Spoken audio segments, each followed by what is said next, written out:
Hello everyone. तो कैसे हैं आप लोग? उम्मीद करता हूँ अच्छे होंगे, घर पे होंगे और सेफ़ होंगे एज़ यूजुअल।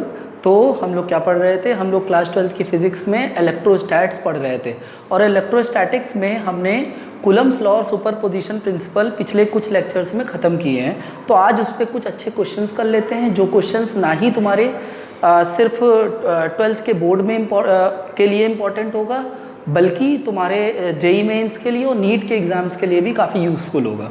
तो एक क्वेश्चन यहाँ पे जैसे कि लिखा हुआ है, ठीक है, इसमें देख लेते हैं। पार्टिकल ऑफ मास m, एक पार्टिकल है जिसका मास m है और वो कैरी कर रहा है चार्ज -q1। वो starts moving around a fixed charge +q2 along a circular path of radius r, full stop. इसके बाद आगे लिखा है prove that the period of revolution t is given by t is equal to ये। मतलब कि देखो ये क्वेश्चन क्या है, बोल रहा है एक पार्टिकल है जिसका मास m है और उसमें -q1 चार्ज है और वो घूमना शुरू कर जाता है किसके अलोंग? एक फिक्स चार्ज के अलोंग। चलो ठीक है, यहाँ पे एक छोटा सा डायग्राम बना लेते हैं, ये करते हैं हम सॉल्यूशन, ठीक है। और चलो इसको डिवाइड कर देते हैं ऐसे, यहाँ पे एक छोटा सा डायग्राम बना लेते हैं हम लोग। हाँ, तो एक पार्टिकल है जिसका मास m है, ठीक है, एक पार्टिकल है जिसका मास m है और वो घूमना स्टार्ट करता है। चार्ज कितना है? -q1, ठीक है। तो ये कितना चार्ज है? -q1 चार्ज है, ठीक है ना। एक पार्टिकल है, -q1 चार्ज है उसका और मास कितना है? m है और वो किसके अक्रॉस घूम रहा है? Around a fix charge +q2। मतलब यहाँ पे कौन है? +q2 है। सर्कुलर पाथ पे घूम रहा है और इस सर्कुलर पाथ का जो रेडियस है वो कितना होगा भाई? इसका रेडियस जो है वो है r, ठीक है। बोला है घूम रहा है, prove that the period of revolution t is इतना। देखो यहाँ पे प्रूव करने को बोल रहा है, t की वैल्यू इतनी दे दी है, कह रहा है ये प्रूव करना है। क्वेश्चन ऐसे भी थोड़ा दे सकता है, थोड़ा पलट भी सकता है कि t ही पूछ ले, बोल देगा ये वैल्यूज दे देगा सारी और बोल देगा कि find the time period of revolution t। Prove करने को भी बोल सकता है और निकालने को भी बोल सकता है क्वेश्चन, ठीक है। चलो ठीक है, यहाँ पे अब इसको समझते हैं। ये q1 चार्ज है, -q1 चार्ज है और इसका याद रखना मास कितना है? m है और ये घूम रहा है किसके? एक q2 चार्ज के। इसका मास नहीं दिया हुआ है, ठीक है, कोई दिक्कत नहीं। q2 चार्ज है, +q2 चार्ज है, ये -q1 चार्ज है और ये इसके अराउंड ये सर्कुलर मोशन में घूम रहा है, ठीक है। एक बात बताओ, जब भी कभी सर्कुलर मोशन होता है तो फोर्स हमेशा लगता है ना, और इस फोर्स को क्या कहते हैं? क्या कहते हैं? अंदर की तरफ जो रेडियस के डायरेक्शन में, या फिर ये कह सकते हैं, सॉरी, सेंटर की तरफ जो फोर्स लगता है उसको क्या कहते हैं? Centripetal force. तो यहाँ पे एक काम करेंगे, हेयर अंदर की तरफ क्या लग रहा है? फोर्स लग रहा है, जाहिर सी बात है। तो हेयर सेंट्रीपिटल फोर्स। अच्छा, यहाँ पे सेंट्रीपिटल फोर्स कौन प्रोवाइड करेगा? Electrostatic force of attraction. तो सेंट्रीपिटल फोर्स किसके बराबर होगा? Is equal to electrostatic force of attraction. Centripetal force कितना होता है? अगर याद हो तुम लोगों को तो सेंट्रीपिटल फोर्स होता है mv²/r। मान लो एक पार्टिकल है, सेंट्रीपिटल फोर्स को कहता है और वो सर्कल में घूम रहा है, उसकी वेलोसिटी क्या है? मान लो उसकी वेलोसिटी v है और जो सर्कल में घूम रहा है उस सर्कल का रेडियस r है, उसका पार्टिकल का मास m है। देखो मास m दिया था, वेलोसिटी v हमने मान लिया कि चलो v वेलोसिटी में घूम रहा है, ठीक है, तो mv²/r हो जाएगा। Electrostatic force of attraction. अच्छा ये बताओ, ये -q1 है, ये +q2 है, ये q2 इसको खींचेगा कि नहीं अपनी तरफ? q1 को कहेगा भाई मेरे पास आओ, q + अट्रैक्ट ईच अदर। तो ये अट्रैक्टिव फोर्स होगा और ये कितना होगा? ये होगा 1/4πε0। कूलम्ब्स लॉ क्या कहता है? 1/4πε0 q2 q1 या q1 q2। माइनस या प्लस लिखने की ज़रूरत नहीं है, वो सिर्फ नेचर ऑफ चार्ज बताता है। उससे सिर्फ ये पता चलता है कि फोर्स अट्रैक्टिव होगा या रिपल्सिव होगा। q1 q2/r²। यहाँ तक क्लियर है कि नहीं? ठीक है, ये यहाँ तक तो क्लियर है, ठीक है। अब mv²/r है, आगे देखते हैं। अब एक बात बताओ, v को हम लोग क्या लिख सकते हैं? देखो v यहाँ पे दिया नहीं है कुछ, तो v को क्या किसी और टर्म में बदल सकते हैं कि कुछ ऐसा करो v में चेंज, कुछ बदल के हम लोग t लेके चले आए। t कैसे आएगा? चलो एक काम करते हैं, v इज इक्वल टू हमको पता है कितना होता है? r omega.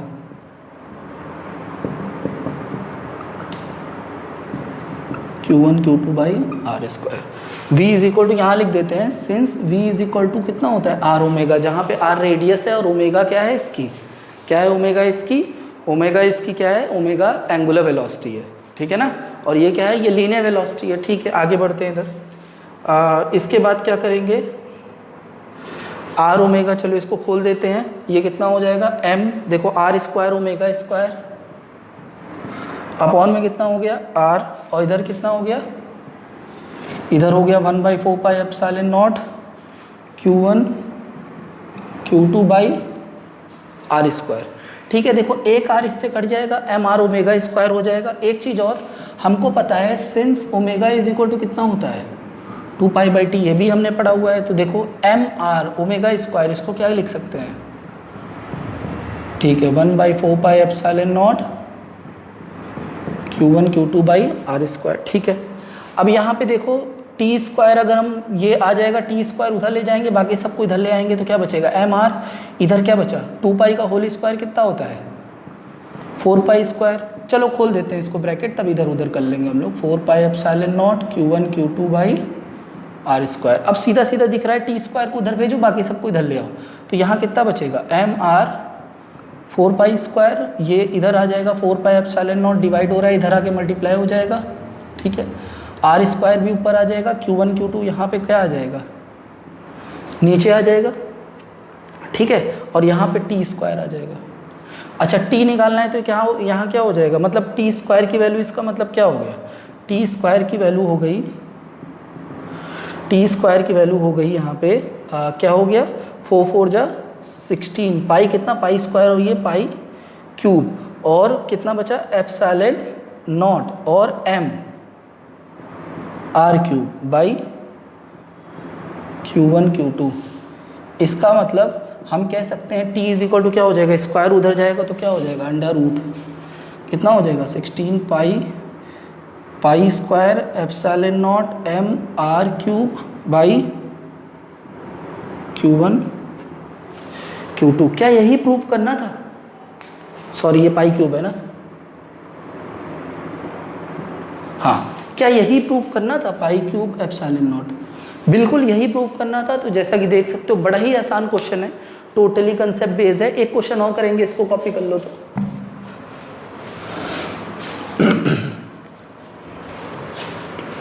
आयो कॉपी कर लिया होगा नहीं,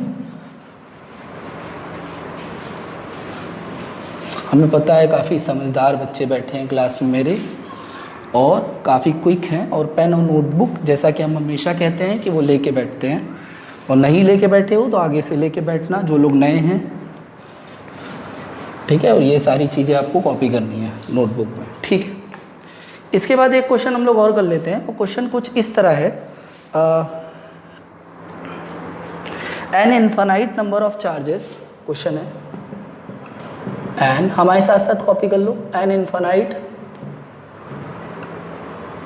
number of charges each equal to 4 microcoulomb, each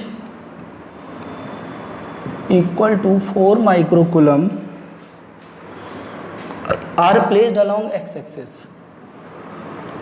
are placed along x-axis at x is equal to 1 meter, 1 metre, 2 metre, 4 metre, 8 metre, and so on, मतलब ऐसे चल रहा है, एंड सो ऑन। ठीक है, यहाँ फुल स्टॉप, फिर उसके बाद आ रहा है फाइंड द टोटल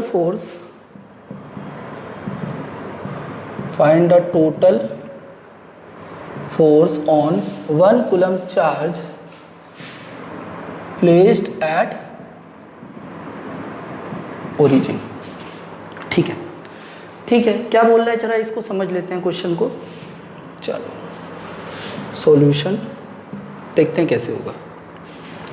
देखो बोल रहा है कि ओरिजिन पे कितना 1 कूलम चार्ज है, 1 कूलम चार्ज है। ठीक है ना, ये मान लो ओरिजिन है।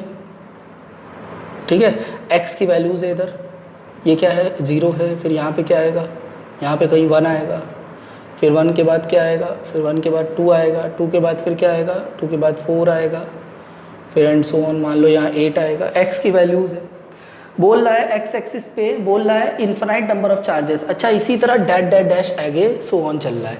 Infinite number of charges each equal to 4 microcoulomb, मतलब जितने भी चार्ज है 4 माइक्रोकुलम, 4 माइक्रोकुलम, 4 माइक्रोकुलम, 4 माइक्रोकुलम के चार्ज रखे गए हैं 1 मीटर पे, 2 मीटर पे, 4 मीटर पे, 8 मीटर पे। अगला क्या होगा 16 ना, ये डबल होता जा रहा है ना, 16 के बाद फिर 32 हो जाएगा।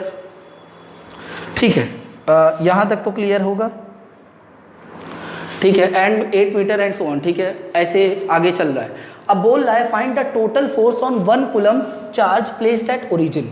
ये जो ओरिजिन पे चार्ज 1 कूलम रखा है, इस पे कितना फोर्स होगा। चलो, जैसा कि हम देख रहे हैं, अगर सारे जो चार्जेस हैं अगर वो पॉजिटिव चार्जेस हैं, तो तुम कहोगे सर ये वाला चार्ज इस पे फोर्स लगाएगा, रिपल्सिव कहेगा भाई उधर जाओ उधर जाओ। ये भी कहेगा हमसे भी तुम दूर जाओ, हम भी तुमको पसंद नहीं करते। ये भी कहेगा भाई हमसे भी दूर जाओ। सही बात है कि नहीं। अगर ये F1 होगा तो ये F2 होगा, ये F3 होगा एंड सो ऑन, होगा कि नहीं, बिल्कुल होगा। तो क्या कहोगे सर यहाँ पे तो सुपर पोजिशन प्रिंसिपल लगेगा। ठीक है, तो एक काम करते हैं, यहाँ पे फोर्स निकालते हैं। तो हम लिखेंगे here net force on 1 coulomb charge placed at origin due to all other individual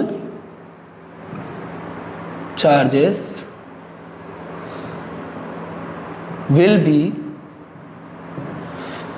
देखो F अगर मान लो टोटल फोर्स इस पे लग रहा है, तो वो क्या होगा, तुम कहोगे सर ये F1 लगा रहा है, ये F2 लगा रहा है, ये F3 लगा रहा है, और ये भी कहेगा हमसे दूर जाओ, तो ये क्या हो जाएगा F4 लगा लेगा।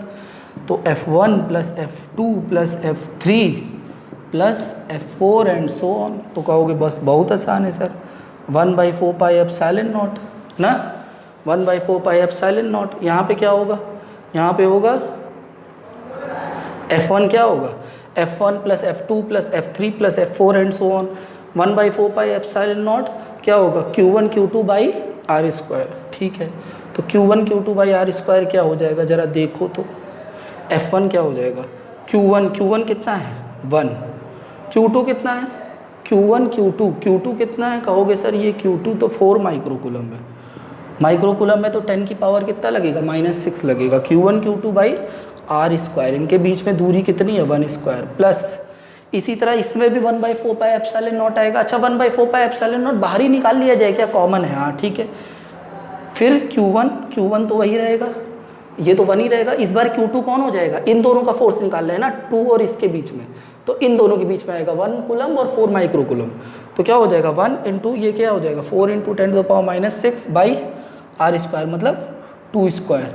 सिमिलरली और क्या हो जाएगा, plus 1/4 pi epsilon not common. अब किसके किसके बीच लगेगा, इसके 1 कूलम 1 इंटू 4 इंटू 10⁻⁻6 और by r square. R square कितना हो रहा है भाई, इस बार पहले 1 था फिर 2 था, अब इनके बीच कितना है 4 है, तो ये कितना हो जाएगा 4 square plus dash dash dash. ऐसे चला जाएगा कि नहीं ये बताओ, बिल्कुल चला जाएगा। तुम कहोगे सर कुछ और चीज़ें भी यहाँ पे कॉमन आ रही है, ध्यान से देखिए।